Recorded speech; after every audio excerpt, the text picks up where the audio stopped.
Good evening, everyone, and welcome. My name is Michelle DiMarzo. I'm the Curator of Education and Academic Engagement at the Fairfield University Art Museum in Fairfield, Connecticut.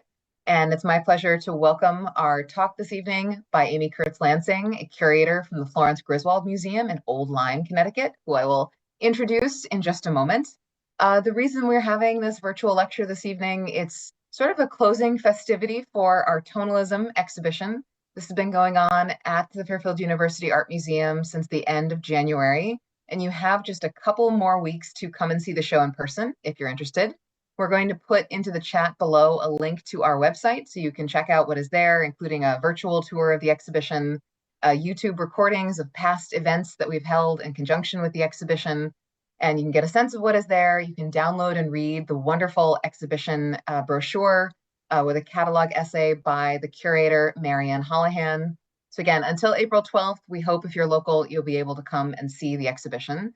And we were delighted to be able to invite Amy to speak to us tonight because the 55 paintings in our Tonalism show, by and large, they belong to just a handful of private collectors in New York and Connecticut.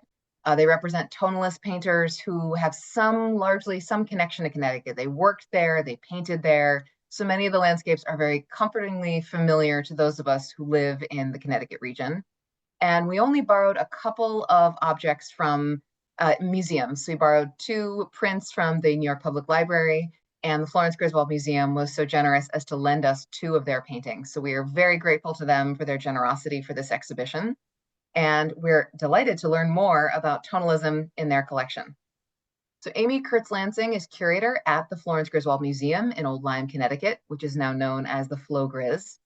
A specialist in 19th and 20th century art, she's organized or co-organized an array of exhibitions on American paintings, sculpture, and photography, including Impressionism 150 from Paris to Connecticut and beyond, Fresh Fields, American Impressionist Landscapes, Art in the New England Farm, The Artist in the Connecticut Landscape, and Call of the Coast, Art Colonies of New England, which was also presented at the Portland Museum of Art. She's worked with contemporary artists such as Patrick Dougherty, Matthew Geller, and Dana Sherwood on exhibitions and site-specific commissions, and led interpretation for the museum's Robert F. Schuman Artist Trail. She graduated from Smith College and received an MPhil in the history of art from Yale University. And prior to the FloGris, she worked in the Department of American Paintings and Sculpture at the Yale University Art Gallery. So please join me in welcoming virtually Amy Kurtz Lansing.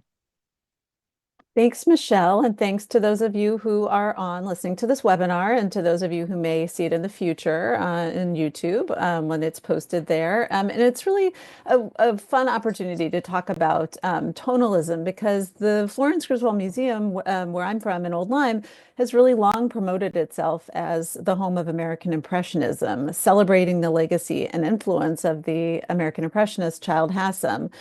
So, tonalism is a major part of our story, but we are usually talking about the other major part. But the existence of an art colony in Old Lyme and the art made there in its earliest years really has a lot more to do with tonalism than it does with Impressionism, which took off only after 1903 when Hassam arrived. So in my talk today, I'm going to tell the story of tonalism in the Lyme Art Colony using a lot of examples from the museum's permanent collection, including the gem of our collection, which you can see in the photo behind me, which is the dining room where a lot of artists contributed painted panels. The tonalism that was practiced in Old Lyme, I think, is somewhat distinct and departs in ways from what you can see in the Dawn and Dusk exhibition at Fairfield. I know when I came there to oversee the exhibition, the installation of our paintings, I was like, oh, this is the blue and green tonalism as opposed to the brown tonalism. So you'll have to see what you think about that. Right. So, but before I start, I want to acknowledge the works of my predecessors at the museum, Director Emeritus Jeff Anderson, who produced an important early study of American tonalism about Old Lyme and the American Barbizon, and a former curator, Jack Becker, who is now the Executive Director at the Joslin Art Museum in Omaha. And he actually did his dissertation in an exhibition about Henry Ward Ranger and tonalism. And both of those books provide important documentation and framing for understanding tonalism in the Lyme Art Colony. So, what is tonalism? As the previous speakers in this series, Marianne Holohan and Adrienne Baxter Bell, have already explained, tonalism is a term that emerged in the 1880s to describe artworks that prioritize color effects over naturalistic details. James McNeill Whistler is very associated with tonalism in his effort to create studies in a reduced color palette that put the aesthetic experience first and foremost. And think of his nocturnes or his symphonies in white, gray, or green. In 1972, the scholar Wanda Korn defined tonalism in her exhibition, The Color of Mood, American Tonalism, 1880 to 1920, as, quote, a style of intimacy and expressiveness, interpreting very specific themes in limited color scales and employing delicate effects of light to create vague and suggestive moods. So intimacy, expressiveness, mood, all of those are aspects of tonalism, even though tonalism sounds like it has more to do with color. So in her lecture associated with the exhibition, Professor Bell discussed the tonalist George Ennis and his embrace of tonalism as a means of accessing metaphysical truths. For tonalists, prioritizing color and muting its effect were all in the interest of presenting landscapes that would tap into a viewer's emotion and memory. And I'm showing you here these kind of different types of tonalism on the screen. The Whistler, one of our rangers, and the one Ennis that's in our collection, just as examples of how varied tonalism in a way can be. Henry Ward Ranger, who founded the Lyme Art Colony, defined tonality as, quote, harmonious modulations of color. And in his book, Art Talks with Ranger, he explained that tone was not something that was there from the start of making a picture. It's something that you achieved when all of the other pictorial elements had fallen into place to sort of a kind of singing effect of bringing things into harmony. The painting conservators, Gay Meyer and Lance Mayer, have researched Ranger's methods, about which he also wrote or discussed in his lifetime. And they've noted that those harmonious modulations of color that's an effect that Ranger created with glazes, which are thin, translucent layers of paint mixed with varnish or oil that mute and tint the colors underneath them. And Ranger's preference was really for using varnish, especially mastic varnish. This approach contrasts with that of Ranger's contemporaries, the Impressionists, who used paint often straight from the tube or heightened with white in opaque dabs that were right on the surface of the canvas in order to infuse a scene with bright light and radiant color. The very methods of tonalism in which they're not on the surface, they're really in layers that mix and intermingle, one tinging the other, I think is a metaphor for the many combined moods and emotions that inform the creation and experience of tonalist paintings by an artist like Ranger. As I've begun to suggest, Henry Ward Ranger is the key to tonalism in Old Lyme and therefore to our museum's collection. So let me tell you a little bit about him and the development of his work so that you can get a sense of how and why he chose to bring tonalism to the Connecticut shore. So here's Ranger with his distinctive cigar. You'll see he's standing on the porch of the Florence Griswold house, and this is one of the paintings in our collection. So Ranger was born in Geneseo, New York, and raised in Syracuse, New York. His father was a professional photographer, and Henry's first artistic work with watercolor was actually tinting his father's photos. And it seems notable to me that an artist who became associated with tonalism, he was looking at, he was busy working for his father, kind of adding color to black and white photos with all their gradations of gray. And I think it's interesting to me that out of that, he developed such a strong interest in tone, maybe because of having to work up off this sort of scale of grays in the photographs. Who knows, but an interesting idea. So from there, he began to execute his own watercolors, and he would send them to New York City for exhibition. In the 1880s, Ranger was actually focusing nearly entirely on watercolors, not on oils, and he traveled domestically. We went to Canada, but it was some time before he could go to Europe. In the decade of the 1880s, he did manage to go to Europe, where he visited Paris, London, and other cities, as well as venturing out to villages on the English and Dutch coasts.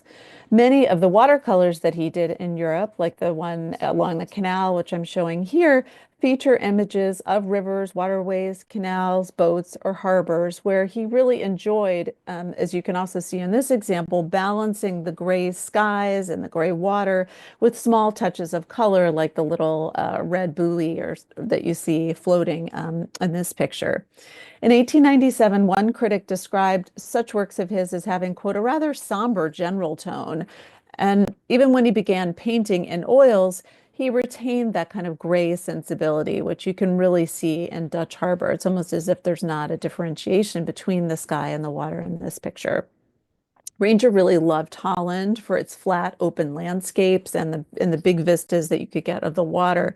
And in 1893, he described the place in a way that foreshadows what he would also like about Connecticut.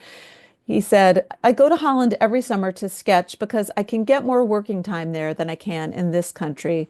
There are plenty of interesting things besides the old shrubbery, peasants' huts that have stood for generations, and great level stretches of lands looking toward the sea, broken here and there by groups of gnarled, storm-beaten trees. They're all very charming things to paint. So he was really just loved the kind of subject matter imprinted on him there and looked for that. As he came back to the United States. In addition to the stimulation provided by the Dutch landscape, Ranger loved the work of contemporary Dutch artists, who he saw as inheriting the traditions of the old masters. He made his way to the village of Laren in Holland, which is an artist colony that got going in the 1870s and 1880s, and which was home to the Hague School painter Anton Mauve, one of whose works I'm showing you here. And I hope you can sort of get the sense of the feeling of this work as being somewhat similar to Ranger's watercolor. And there's Ranger kind of working outdoors as he would in a colony setting. Ranger and Mauve became friends, and Mauve encouraged Ranger to paint from memory, relying on sketches that he made quickly in nature. That practice of taking inspiration from a natural motif, but then completing the work back in the studio is key to tonalism and distinguishes it from the techniques of the Impressionists, who painted more of their pictures outdoors or en plein air. So also in Laren, Henry Ward Ranger crossed paths with William Henry Howe, another American painter he would later invite to Old Lyme. You'll see more of his work in a minute. From Dutch artists, Ranger refined his watercolor painting technique, which brought him the most success early in his career. And writing about his approach for the art amateur, he said, quote, the combination of the wet and dry method in watercolor owes its origins to the English and its perfection to the modern Dutch school.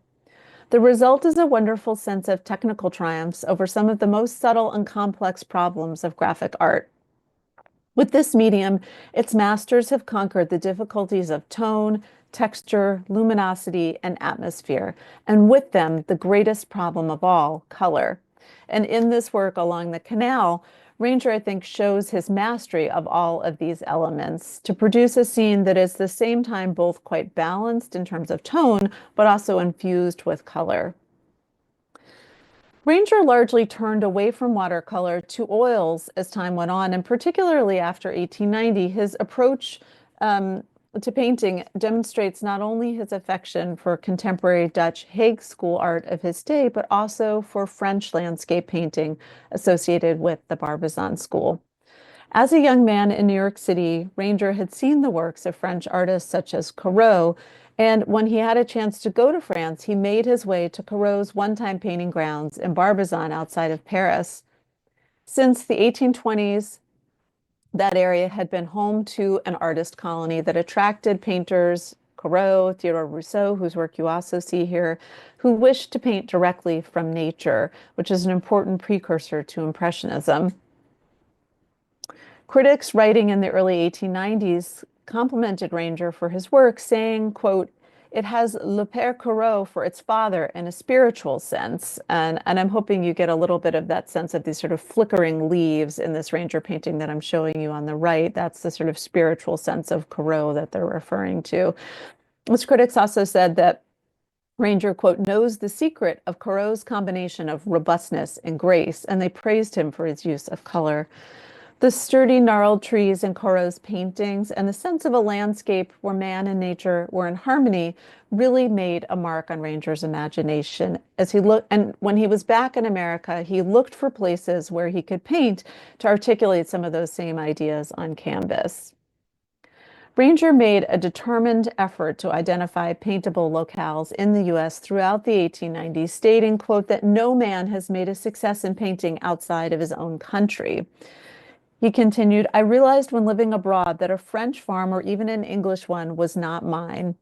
While here in my own country, I understand naturally why the woodlot was kept and why the lane over the hill to the barn must lead back to the pasture.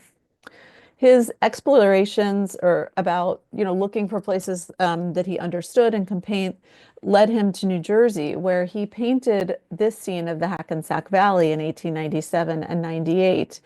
The tonalist painter George Inness was a generation older than Ranger, but he set the precedent for American artists like him to paint landscapes that prioritized mood and feeling over naturalistic detail. Ennis had been painting in the Hackensack Valley for decades, perhaps inspiring Ranger to make his way out there from nearby New York City in search of subjects. And I think of this as being a very Innis-y Ranger painting. Located northwest of New York City, the Hackensack Valley provides a basin for the Hackensack and Passaic rivers, waterways that feed the meadowlands before emptying into New York Bay. In the 19th century, the area was known for a combination of broad marshes, copses of trees, and woodlands, much of which was eventually subsumed by industrialization. Like Ennis, Ranger found the wide fields and open skies of the Hackensack Valley appealing, perhaps for the qualities that they shared with Holland or with France. And here in this painting, he makes a note of the variety of the terrain and all the different ways that it's being used, from the cluster of trees over which birds circle, to the pastures, to the stacked grasses by the waterway in the background. To really get a sense of, this is an occupied landscape. Ranger undertook Hackensack Valley at a moment of transition in his working style from creating sort of spreading vistas like this view towards creating sort of narrower woodland interiors, which is something that he was sought and then really devoted himself to when he was painting in Connecticut, a place that he visited for the first time in 1898. So our collection is so strong in tonalist works by Ranger and his circle because Old Lyme came to the attention of artists. It had already been a kind of resort for New Yorkers, but it came to the attention of artists when the painter and sportsman Clark Voorhees, you can see on the left, bicycled along the coast in 1896 and went through Old Lyme, where he stayed at a rustic inn near the Connecticut River. His mother and sister would visit Old Lyme and stay in Florence Griswold's boarding house on their own visit to town that season, and then word spread from there. In 1898, Ranger spent a summer in Connecticut in an effort to find subjects reminiscent of the European landscapes that he could then use to kind of sustain his practice while he was painting all winter in his New York studio. In 1899, he made arrangements to board at the home of Florence Griswold, who I'm showing you here in a portrait by another tonalist, Alphonse Jongers. She was the 49-year-old daughter of a deceased packet ship captain and who had been in the kind of transatlantic trade. She was not an artist herself. She was a musician. She was not a wealthy woman. She was keeping a boarding house. And her efforts to respectably make a living while holding on to the only home she had ever known led her to rent rooms out to boarders who were hoping to enjoy the kind of charming old-fashioned village of Old Lyme and the climate of Long Island Sound. And Ranger's positive experience that year at Florence's house, which included her good food, much of it grown in her own garden, inspired him to invite friends to join him in Old Lyme in 1900 with the intent of forming what he called an American Barbizon. And from that, the Lyme Art Colony is born. Ranger was particularly entranced by the landscapes of gently rolling hills, stone walls, and venerable oak trees, which could still be found at Old Lyme. He wrote soon after arriving to his New York dealer with an invitation to take the train to Connecticut to see it for himself. He wrote, I want to drive you around and see a little bit of this country where pictures are made. Your station is Lyme. And Ranger wrote later that New England places like Lyme were, as he put it, reeking with poetic suggestion. And so it's a place that he felt really inspired by the kind of sites that he saw here and captured in these paintings, both of which are on the smaller side, the kind of 12 by 16 studies that he could do in an outdoor portable easel. And it's interesting that one of these works actually has Florence Griswold's name on the back, maybe with the idea she did show some of these artists' works in her house in the hallway, and then could be sold for a little commission that she got. So we think maybe this one, Ranger's Autumn, might be one of those pieces. Ranger's affection for the Lyme landscape, that it's reeking with this poetic suggestion that he loved, came in part from his appreciation for history and his sense that Connecticut, especially in Old Lyme, was a place long inhabited by man. In the 1914 book Art Talks with Ranger, Ranger is quoted as saying, "As for me, a landscape to be paintable has to be humanized. All landscapes that have been well painted are those in which the painter feels the influence of the hand of man and generations of labor." And that influence of labor is present in the small figures that appear in his work, people who are loading carts or cutting wood or kind of sometimes burning, in both of these paintings, people who have a kind of fire going in the background.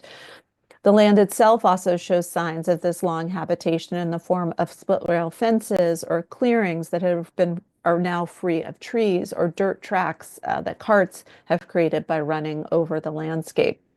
Ranger wrote, "A farmer can't cut down a tree or build a fence or dig a ditch or throw a bridge across a rill without helping to humanize this land. And a sensitive person will unconsciously feel the spell woven by generations of husbandmen piling the stones from the fields into walls, often with their rifles lying close at hand. He will enter into their lives and share in the imagination of their troubles and rewards." And Ranger continued, quote, "I would like to get into my pictures of this region a little of the love I feel for those who made it." Ranger's tonalism reveres a type of landscape painting that he said, quote, "has been farmed and cultivated by men and then allowed to revert back into the arms of Mother Nature." In that way, the kind of tonalism that's represented by Ranger's work and the works of other tonalists in the FloGris collection reflects a nostalgia for the past of settler colonists from Europe who had routinely burned vegetation in places like Mason's Island, shown in this picture, and allowed their livestock to graze the place bare. Before their time, the Pequots called this island Chippewa, which means where the current divides, a reference to its separation from the mainland. It's a little island off the coast of Connecticut near Mystic. The native people's connection to the island was severed by Captain John Mason, whose name it retains. Mason received the land and other land in the area from the General Court at Hartford in 1651 for carrying out the massacre of over 400 Pequots at their fort in Mystic in 1637 during the Pequot War. The slaughter of women and children, in addition to adult men, marked a new and bloody chapter in colonists' treatment of indigenous people. The Pequots who were not killed at Mason's Island, the place shown in Ranger's photo, the people who were not killed by the colonists and their native allies that day, were hunted down, forced into servitude, or sold into slavery abroad. Remaining tribal members were relocated to Nowink and later to a reservation at Mashantucket, Connecticut.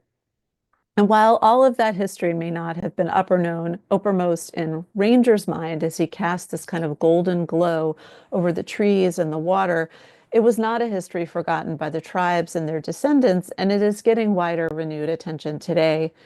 Ranger's paintings do what so much of early 20th century American landscape painting does, especially that of the tonalist variety. It emphasizes nostalgia for a rosy vision of the past, one in which the land has been, quote, farmed and cultivated by men, in Ranger's words, but does not consider how those men cultivating that land came to possess it, or the longer history of how that land came to look the way that it did to Ranger. And as other speakers in this series have suggested, this nostalgia for a pastoral idea was a strong current at the turn of the 20th century, the era of the supposed closure of the American frontier, and one in which cities were growing as hubs for immigrants who were employed in industrial labor. Ranger's major collectors, people such as William T. Evans, gravitated to what they described as the therapeutic value of tonalist landscapes. Critic Charles Dickey described Evans, the collector, as a, quote, hard-pressed businessman who finds, quote, balm in the subtle tone sonnets and lovely color reveries of the landscapist. So, these are sort of industrialists who are sort of, promoting the development of these places, but find balm in the paintings of them as they look in a more pastoral balance. 19th century art writer John Van Dyke praised the rest cure obtainable from viewing a tonalist piece, saying, quote, it pleases by a subdued yet pervading beauty. It neither violently vibrates nor wearies the nerves of the eye, but is restful, good to live with, cheering at times and soothing always. So who were these artists who came to Old Lyme, in addition to Ranger, to create tonalist works and establish the town as a kind of American Barbizon? So I'm showing you only a small number of photos of them, kind of out at the out around the Griswold house, sitting on the porch. Some of them, with their little thumb box sketch panels in hand or in their studios. In 1900, the circle of friends who joined Ranger at Miss Florence's included Louis Cohen, Louis Paul Dessart, William Henry Howe, Alphonse Jongers, whose painting of Florence I showed you, Henry Rankin-Poor, and Clark Voorhees. And the next year, more people were added to the group. George Bogart, Paul Doherty, Anthony Ewer, Wilhau Foote, Allen Butler Talcott, one of whose paintings is in the show at Fairfield, and the artist Colin Yates. And this went on year after year. More people, more tonalists kind of gravitated toward this group. Matthias Alton, Gifford Beale, Bruce Crane, who I'll speak about in a minute, Arthur Dawson, Frank Vincent Dumond, Harry Hoffman, and on and on. There were very few women, if any, in this group, and Mrs. Saunders was added to this list of those artists who were there by 1902. And all of these artists worked together to exhibit their work in the summers, and I'll talk a little bit more about that. Also included in the group were people like Robert Crannell Minor, Henry White, and Guy Wiggins. And these are all people who had ties to tonalism, even if their later careers, went in other directions. While these artists' broader careers involved working in any number of styles, their introduction to Old Lyme was really as tonalists, which is a fact that is foregrounded in a very witty work by Henry Rankin-Poor called The Fox Chase. And this is a really delightful painting, very hard to reproduce because it is several feet long. So I'm showing you the full span of it. You can see it's over the fireplace in the dining room of the Griswold house. And it features portraits of many of these early artists, the tonalists. At the right side, it's labeled School of Lyme. The identity of this group, I hope you can see, is defined in tonalist terms by two things. One is a full bottle of mastic varnish that would be used to impart a kind of golden glow to their paintings, and it's still got the cork in it. And the other thing that defined this group is mostly empty bottle of rye whiskeys. So this is sort of the balance of their priorities is being joked about here. But I think it's important that they're noting that they are the School of Lyme in association with the idea that they are varnishing and giving this golden kind of tone to their pictures. Their dedication to tone was quickly observed by the public when these artists began exhibiting their work together in Lyme's library late each summer. Reviewing the first exhibition in 1902, the artist and journalist Anthony Ewer described, quote, the wonderful harmony that prevails through the major part of the collection. And he's talking about the works in this Old Lyme library space where you can see they have these big open expanses. I know it's a black and white photo, but these are, quintessentially tonalist pictures, not a big focus on, human subjects and buildings and narrative, just really open surveys of the land. And the artists would continue these exhibitions for years, including in the Lyme Artist Association, which they founded in 1914 and opened their building in 1921, and that's what's showing on the right. So this flourishing community of tonalists in Old Lyme in its heyday included not only mature painters like Ranger, who had sought a productive and inspiring place to live and work, but also students who were enrolled with private teachers or with Art Students League summer classes that were led by Frank Vincent Dumond and Wilhau Foote. The more mature artists stayed at Florence Griswold's boarding house, which, as you can see by the caption on this postcard, became known as the Holy House for its somewhat exclusive atmosphere, tonalists only. And while he had confidently set the colony on a stylistic course, it sort of got to be a little bit too much for Ranger, who after 1903 opted not to spend further summers in Old Lyme.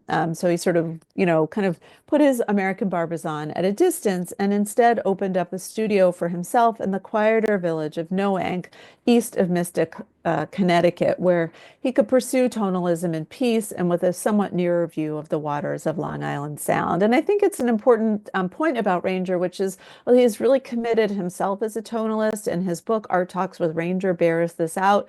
He's not an evangelist who feels that everybody has to take this approach. He really feels like you're only successful as a tonalist if that's what you most want to do. And so the idea that you would kind of use your time interacting with students who are kind of, messing around at the edges, didn't thrill him, and he sort of moved on.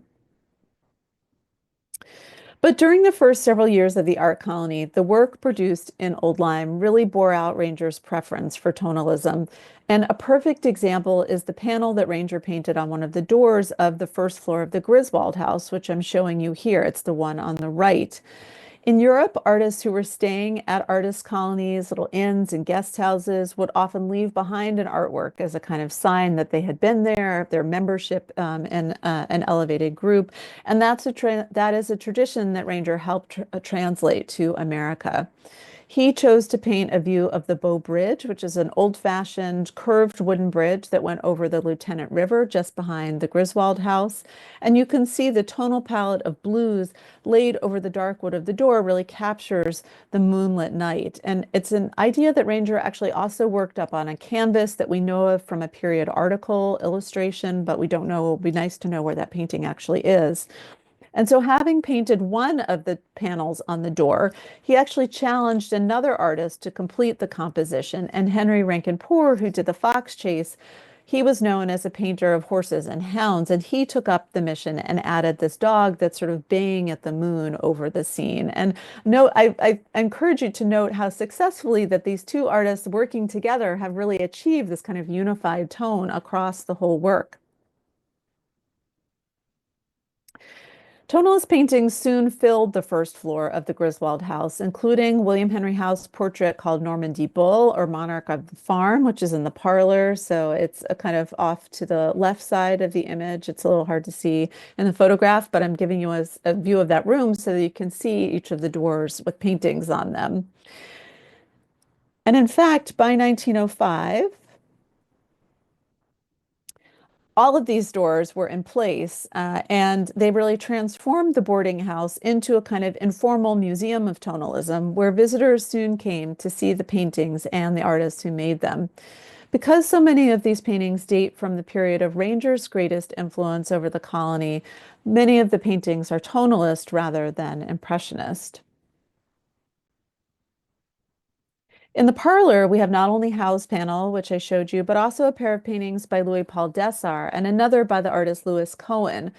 Cohen's panels demonstrate his absorption in Europe, where he spent many years, and he really, like Corot, had this kind of preference for silvery green tones. And I'm giving you a couple of examples of his work in the middle there, so you can get a sense of that aspect of his work.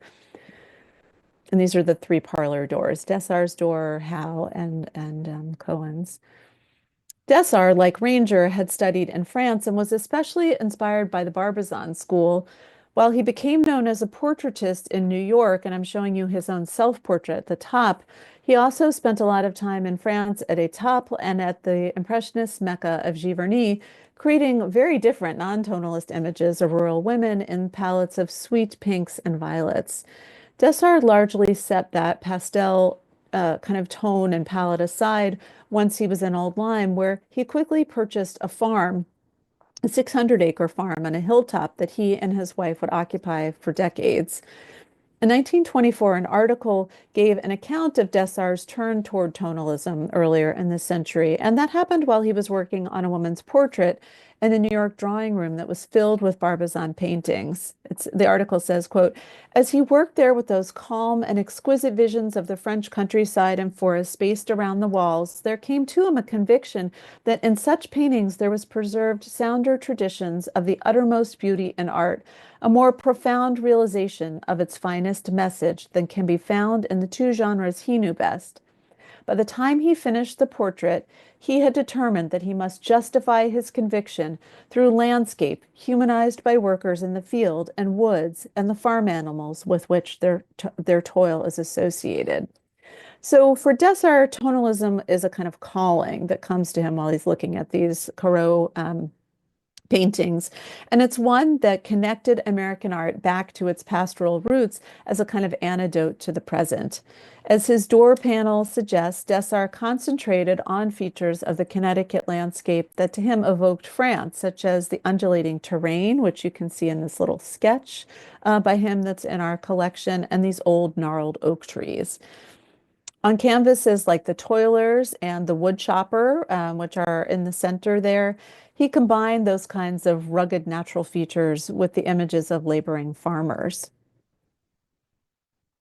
His focus on people who were working the earth to earn food and a living harkens back to French painters such as Jean-François Millet, who prominently featured peasants whose existence seemed little affected by modern times. And similarly, the Lyme artist Jules Turkis, whose potato harvest you see here, took that approach. He commemorates the nobility of human labor that he also had absorbed from Millet. And there's a painting as you can see, this painting is in the MFA collection. So these artists had a chance to see it without even going to Europe. It was there quite early on. In Turkis's painting, three men strain to dig and move the crop while dusk falls at the end of a long, honest day's work, a subject that Turkis, like Dessart, could actually observe firsthand because he also bought a house up in Lyme, which is just north of Old Lyme, on what's known as Grassy Hill, which is an agricultural area. Like Turkis, Dessart knew present-day local farmers in Connecticut and stocked his farm with sheep and oxen for use as models for his paintings. But his depictions of rural workers don't feel like they're about the present. They feel timeless, in part because he veils them, both of them do, with these kind of golden brown varnishes. The result, as in the works by Henry Ward Ranger, are paintings that resemble the works of the old masters, just as Dessart had hoped that his works would. In the Griswold House dining room, the Tonalist program continues in earnest. Artists such as Clark Voorhees, the one who told Ranger about Old Lyme, and Allen B. Talcott both painted doors in the dining room, producing views of forests and fields and marshes that are all modulated by atmosphere. The artist Willard Metcalf suggested elaborating the scheme beyond the doors, which had pretty much been filled up, to the walls, where strips of dark wood hold the panels in place. The paintings represent a kind of group portrait of those who visited Old Lyme during the heyday of the Tonalist influence. This is a kind of montage of all the panels, so you can sort of see them together rather than spread out around the room. But looking around the room, the theme of labor is definitely one motif. There are views of farmers kind of toiling away, people with carts and animals. Another motif is showing the countryside at dawn or dusk, or in the spring or the fall, all moments of beginning and ending that are suggestive of a reflective or nostalgic mood. Artists who contributed panels and who are also in the exhibition at Fairfield include Chauncey Foster Ryder, whose work is to the right of the door at the lower right, Carlton Wiggins, and Bruce Crane. Bruce Crane stands with Henry Ward Ranger among the small group of artists who inherited the tonalist mantle from the artist George Inness, as Professor Bell explained in her talk during this series. Crane was set on the path of tonalism during his studies in France when he spent the summer of 1882 at the art colony of Grey-sur-Loing, not far from Barbizon. And in a letter to his father, Crane wrote about the significance of his visit, during which he painted this painting Farm Landscape, which is in our collection. He wrote, "I mentioned the Grey School. I have studied in it since my arrival here, but this must be a secret to New York people for the present. The leader is Jean-Charles Cazin, who took the Medal of Honor, highest award, in last year's Salon for the best landscape. His method is entirely different from anything you have ever seen. Tone is the thing sought for. Objects are never modeled. Everything is treated as a flat mass. He detests realism and is the best teacher I could have had, as I have been inclined towards realism. So in the big, simple shapes of the stream and the grassy banks and the sky in the farm landscape, Crane experiments with the flat masses that he learned from Kazan. And I love the way he says, keep this a secret from the New York people. It's my special sauce. Kazan's prompt to push beyond realism set Crane on a new path by encouraging him to consider what he saw holistically, by paying attention to form and tone rather than to detail. Crane also learned from Kazan a color palette that allowed him to explore tone through lighter colors, imparting a brightness to Crane's work that distinguishes it from the mellowness of Ranger's. Crane would visit Connecticut even before Ranger did, but he did not begin coming to Old Lyme or exhibiting with the Old Lyme artists until after Ranger's death. In the summer of 1919, Crane and his family rented the home of the artist Frank Bicknell right near the house of Florence Griswold. He began exhibiting with the artists that summer at the Lyme Art Association, and by 1921, his contribution to this ensemble in the dining room was in place, and that's this picture on the right called December Morn.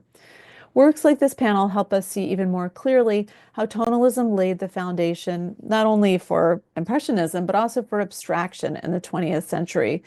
Crane is not concerned with exact locales or precise details. Instead, as the writer F.F. Sherman commented about Crane's work, it displayed, quote, a sensitive interpretation of elusive and evanescent effects of the mists of an early morning and of the afternoon hazes that drape the hills with silvery veils or fill the valleys with delicate gold. In December morn, the quiet yet quite light colors diffuse into a bright atmosphere that suggests not the dark days of winter that's referred to by the summer title, but hints at refreshment and possibility. The painting is quite spare in the use of color and form, with a fence and a kind of thin sapling largely kind of dissolving into the grass, into a backdrop of trees, and into the sky, an effect that the scholar Mary Muir has called the carefully calculated harmony of the whole. Like other tonalists working in Old Lyme, Crane would sketch outdoors, as you can see in this pencil drawing on the screen. And this is an important notation that he's made on the drawing, trees all light against dark masses, 4 p.m., because it really is his note to himself about the tone that he's going to try to achieve when he takes this back to the studio. And the idea that you can get these initial, register initially what a landscape was like, but then kind of use that as this kind of mnemonic back in the studio was important to both Crane and Ranger. So he did, as I said, use this method of kind of sketching and then working from memory so that he could sort of remember the most important, most forceful aspects of a landscape. And then he would take those things back to the studio where he tapped memory and conjured universal truths, that's what guided the building of these compositions. He wanted them to feel general, not necessarily specific. Crane used the same color palette, whether he was painting on plein air or in the studio, and in either case, he keyed it to a lower tone than nature itself, in contrast to the approach of the Impressionists, who were attempting to register the kind of brilliance that you might experience outdoors. And in the time we have remaining, I want to highlight two other aspects of tonalist painting at the Lyme Art Colony and that are really kind of constitute substantial parts of our collection. First, nocturnes and then animals. So as I hope I've been demonstrating along with the other speakers in this series, American tonalists were drawn to times of day associated with reflective moods, especially dawn and dusk, the title of your exhibition. Among Old Lyme artists, nocturnes really also play an especially important role. Nighttime scenes with blue tones prevail, not obliterating color or visibility, but rendering a velvety richness to the landscape. While Whistler's nocturnes were a touchstone for many of the Lyme painters, they nevertheless retained a greater degree of narrative in their works than Whistler set out in his examples. Henry Ward Ranger, of course, teamed up with Henry Rankin Poor to produce this pair of door panels in the hall that depict the Bow Bridge and the dog howling at a moon that's casting a kind of dim light across the scene. Harry Hoffman, who joined the Tonalists early on, although he later became an Impressionist, he joined in this nocturne game with his own very Whistler-esque view of the Bow Bridge at night, which you see on the right. In the dining room, a selection of panels by Wilhau Foote, Charles Vezin, Thomas Watson Ball, and Robert Hogg Nisbet all depict night scenes, some of them recognizable, like Vezin's view of the Singer Building at night in New York City, and some, like Nisbet's view of people arriving by gondola for a kind of Venetian night out. Those are just completely fanciful. Wilhau Foote, in the case of his panel painting, Florence Griswold House by Moonlight, the dark tone, which does derive in the dining room in part from the fact that it's on this wood panel, the dark tone gives it a kind of romantic, nostalgic mood that Foote would then pick up in a similar oil called A Summer's Night from 1906. Both of them reflect the artist's experience of Florence Griswold's boarding house in Old Lyme as a place where, as Florence put it, quote, everything savors of the past. No wonder it appealed to these tonalists to be, they wanted to induce a kind of reverie inspired by memory and the past. And so, the Griswold House was a real inspiration for these tonalist works. Reverie was a kind of guiding purpose for them. Matilda Brown, an artist, one of the few women members of the colony at that point, would eventually become known for colorful impressionist garden views, but in works like the nocturne Saltbox by Moonlight, she confined her palette largely to blues and a composition that she created as a demonstration for a student about how to paint light at night. In another painting by her in our collection, Cornfield Point, Moonlight loosely defines the forms of cattle in a pasture in nearby Old Saybrook, which is an unexpected presentation of livestock during their evening rest. So, as you may already have perceived, a number of these tonalist artists who contributed panels to Florence Griswold's house made a specialty of painting animals. Old Lyme's bucolic environment attracted many animal painters who were inspired by the European animalier tradition, which Americans learned to admire when they were in France and Holland. And here is an example of that tradition, actually painted in France by William Henry Howe, the picture A Repose September Days in Normandy or in the Meadow. And of course, the Normandy bull picture is also based on an observation that he made abroad.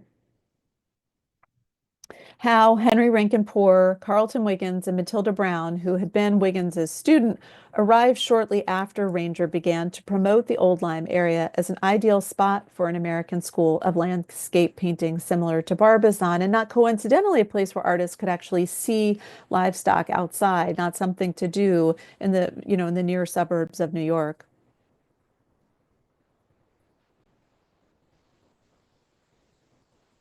Brown, Poor, Ranger, Wiggins, Turkis, and George Glenn Newell had all trained in France or Holland, where they were introduced to this European tradition of animal painting, and they continued to seek out opportunities to incorporate animal subjects into narratives of rural life. And these are all their portraits, their paintings for the different panels. One's in the hall, and the other two are in the dining room at the house.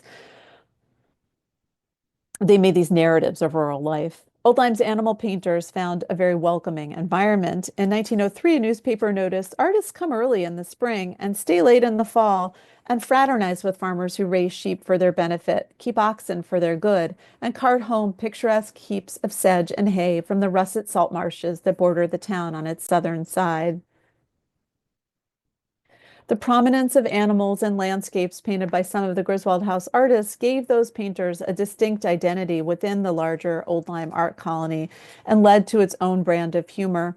One newspaper article joked that the horses, cows, and oxen, particularly the oxen, have learned to pose and will stand motionless for hours when they see an artist in the neighborhood. And so this part of the fox chase actually kind of makes light of that, this posing cow who's starting to look a little mad. And in a different, right next to that cow is actually William Henry Howe. And this separate identity of these artists who painted animals is represented by Wiggins, who I'm showing in the center there, who's sort of really thoughtfully kind of almost taking on the qualities of a cow and his sort of pipe smoking, gradual approach to making art. These ruminant subjects suited the ruminative approach of the tonalists with their gradual and layered methods, which were built up in stages with each pass of the brush over their canvases. As seen in so many of the tonalist paintings that I've discussed today, golden earthy tones would become synonymous with Old Lyme. While favored by some, like the artist Dessart, who continued to use them basically forever, the effect created by a golden mix of tones was referred to soon by detractors like the Impressionist Child Hassam as brown gravy, or by others calling the Lyme artists the baked apple school. Practicing artists in Old Lyme, especially those arriving after Ranger's departure, did not feel compelled to continue to practice tonalism. As one journalist put it after viewing the 1907 summer exhibition in Old Lyme, he said, quote, "Now the exhibitions are thoroughly impressionistic. Ranger oaks are seen through Hassam eyes, and the Connecticut River flows blue through canvases instead of yellow." Many of the School of Lyme artists had successful careers, but knowledge of them among the general public is really limited today because tonalism fell so far out of fashion with the rise of abstraction in the 20th century. However, Ranger, Turkis, and others created paintings designed to mellow with age and to ever better fulfill their makers' intentions with each passing year. So when you visit the Florence Griswold Museum, you can take in the warm glow of many of these tonalist gems in our collection, especially in our crown jewel, the dining room, with all the painted panels. Ranger once remarked that exposure to tonalist art helps viewers, quote, to find their own pictures out of doors. And he continued that one of the greatest functions of an artist is not alone to produce a concrete work of art, but to teach the observer how to find beauty around him. Ranger believed that the chief function of an artist was to use one's power to pass on emotion, as he put it. And that emotion of warmth and nostalgia can be passed on and enjoyed to you today by these artists in Old Lyme when you come to experience their work at the FloGris Museum. Thank you. Thank you so much, Amy. That was fascinating. I think anyone who's watching, now you understand not only do you need to come to the Fairfield University Art Museum to see Dawn and Dusk before it closes, you need to go to the Florence Griswold, you need to get blue and green and yellow and brown all in one relatively short drive. We were joking about this before, but what would you say? It's 45 minutes between our museums, a little bit longer? Yeah, depending on traffic. Yeah, Yes, everything depends on traffic in the that's right. I-95 corridor. I know we have at least one question coming in from the chat, but I have a couple for you myself. And one of them, well, it's more of a remark than a question, but I was laughing to myself when you commented or you relayed the comment of the collector Evans, who call it sort of a therapeutic effect. Here he is an industrialist and he's sort of tearing down the landscape, but he's really enjoying looking at it. And we honestly have heard that from so many visitors who've come to the Tonalist show, and we've said it that it's very calming, it's very soothing. So on the one hand, we totally empathize with that. And then we also see that, yeah, these are very much constructed landscapes. As you said, the harmony, implied harmony of humans existing with nature is absolutely there. But Yes, Jamie has, absolutely. Yeah, and I was going sorry. to say, and that really is, that's tonalism has its own distinct approach to that, but of course, many of the sort of same principles and ideas and the constructedness is part and parcel of American landscape painting, from the beginning with Hudson River School. So it sort of takes it in a different direction, but no less constructed. All right, that could not have been a more perfect segue to the question that came in because Jamie is asking, how is tonalism different from the Hudson River School? If a common theme of the Hudson River group was manifest destiny, is there a similar theme within some of the tonalists? So I would say, they are not these tonalist works. They're really sometimes places are specifically referred to, but they have the kind of they are sort of a post-achievement of manifest destiny type of art in the sense that they can sort of de-emphasize place in the favor of the universal with the idea that, of course, you know, um, it's all ours, to put it bluntly. So I feel like the Hudson River School painters, they um, may revere the idea of wilderness. That's certainly a feature of the work of Thomas Cole, which is also kind of construct since they did not actually experience wilderness, and when he was painting in the 1820s to 1840s. Um, the tonalists are really interested in a thoroughly pastoral landscape, one where you can see settlement has occurred, and then, where things might have been kind of backtracked a little bit, and sort of, um, so I hope I haven't lost the thread there, but I think that there's greater generality to the tonalist pictures, and there's a sense that they are really content to present a landscape that is sort of vague and detached from place in a way that sort of reflects the privilege of a country that had achieved this objective of manifest destiny. And I think you alluded to it in your talk about the West being closed in the sense that we had already pushed all the way forward across the continent.